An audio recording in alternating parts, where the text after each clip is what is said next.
floor is yours. Okay. Good afternoon, everyone. This is Team B, and we're going to start our presentation topic with Sustainable Development Goals. We especially have choose this number 16, which is peace, justice, and strong institution. And we'll start our presentation with explanation about our contents. We choose 4 contents, and I know, and we all know, that Goal 16 has more than 4 contents. But there's some reason why we choose 4 of this. We thought, hey, you know what? It is better to do like 4 of them than just like run through everything. Let's just do 4 of this, and that's why we choose 4 of them. Like, these 4 is what UN focuses on Goal 16, which is terrorism, human trafficking, corruption, and global governance. So, starting with necessity for Goal 16. What is Goal 16? As I said, Goal 16 is peace, justice, and strong institution, which means they promote peace, justice, and inclusive society and build strong institutions to prevent or promote what UN goals. Why is Goal 16 necessary? We cannot achieve poverty eradication and sustainable development without tackling conflict and insecurity. There is a large and increasing gap in MDG performance between states affected by high levels of violence and other developing countries. Strikingly, nations that have not met a single MDG have been affected by high levels of violence in recent years.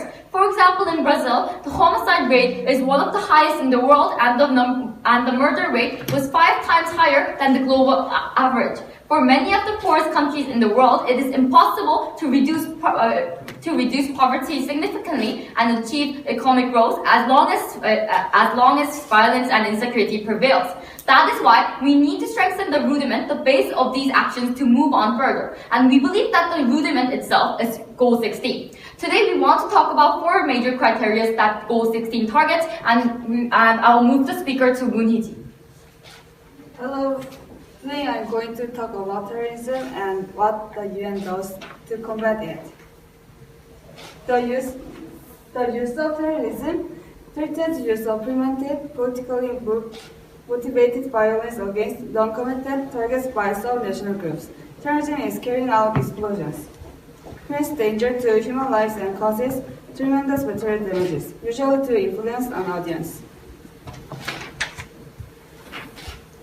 For the past few months, the United Nations has faced vulnerability issues by the Islamic State, also known as ISIS, which has committed many inhumane actions. Terror in Paris has caused about 130 deaths and more than 200 people got severely hurt. The terror was held not only in one single place but 3 different occasions, making them unpredictable. And what UN has done so far?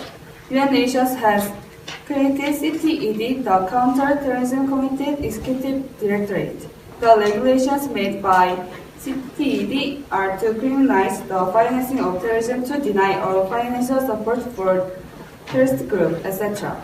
How the UN responded at the 9/11 attack? After 9/11 attack, United Nations Security Council members strongly criticized the terrorist attack on the United States and adopts Resolution 1368, which expresses the preparation to take all necessary steps to respond to the 9/11 and to combat all forms of terrorism in accordance with their core responsibilities. And what UN could do? UN nations have come up with a plan of reducing the amount of weapons, the disarmament plan. If the number of weapons are bound, reduced, it will require just more amounts of money to buy the weapons. But the disarmament plan will eventually lead to fewer terms, and I believe it is the most effective way. Okay, and now I'm going to talk about the human trafficking. Human trafficking, which means they trade humans for their sexual exploitation, forced labor or service, slavery, and removal of organs, which means they take children, women, men for their sexual slavery, or sometimes they force to work for their benefit, and remove their organs, such as their heart, liver, or eyeballs to sell. There are 2.5 million people have been trafficked, and in 127 different countries, trafficked into 137 countries. You might think this amount of number is kind of small, but it is still a big amount of number in this kind of serious disaster. So UN tried to focus on to prevent this kind of disaster, human trafficking, and there are a lot of more than 3 of this thing that UN do, but I choose these 3 to tell you guys. And firstly, what UNODC is, they have a campaign called Blue Heart Campaign, which is a campaign to raise their awareness of human trafficking. It's held very annually, and they try really hard to raise awareness of human trafficking to people. And another thing that UNHCR do is they try really hard to provide a specific protection and assistance and support. I think this is a really important thing to do because some of the victims who has been trafficked do not want to go back to their countries because they have traumas about it that they have been trafficked in their own country. So it is very important process to cure their mental or body. So what UNHCR do for them is to provide a proper protection or assistance and support. Lastly, UNICEF focuses on children's trafficking issues. You know that some areas in Africa like South Sudan or Syria where they have a civil war, some military took their children to meet them as children soldiers. And then that can change their children's whole life. And that's why UNICEF, where organization to working for children, focuses on to prevent the children's trafficking issue. And now I'm moving on to disorder. So I came here to explain what is disorder. So what is disorder? Do you know what I mean? Firstly, we should know why does it happen. There's one cause is political corruption, and the other cause is pushback from citizens. Political corruption. The first cause is a use of power by government officials for illegal private gain. It also facilitates crime or overwhelming government power. Also, political corruption is usually low in republics and more likely to be happen in dictatorship nations. According to one study, there are 4 groups of political corruption in social development order.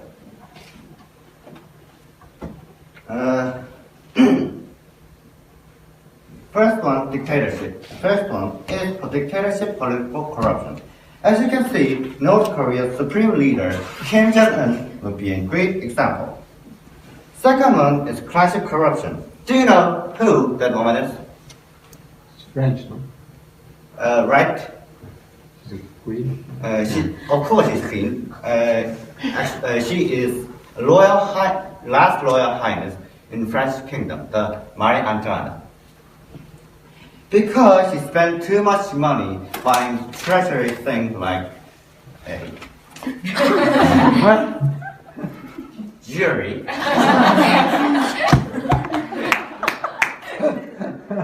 She made serious tax waste.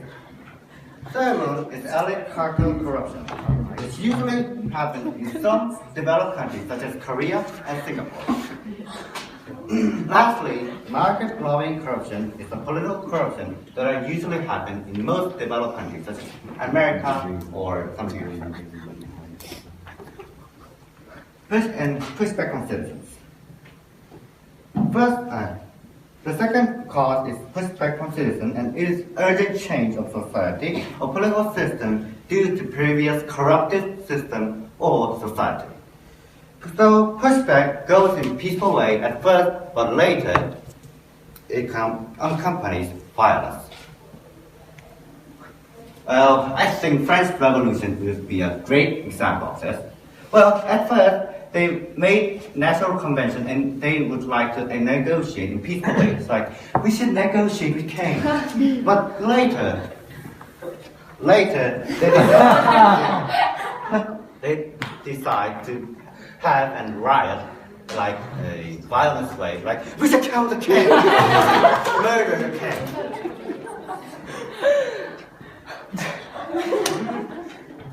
UNICEF has been developed for social disorders peaceful inclusion. The UNICEF and PKO would be a great example.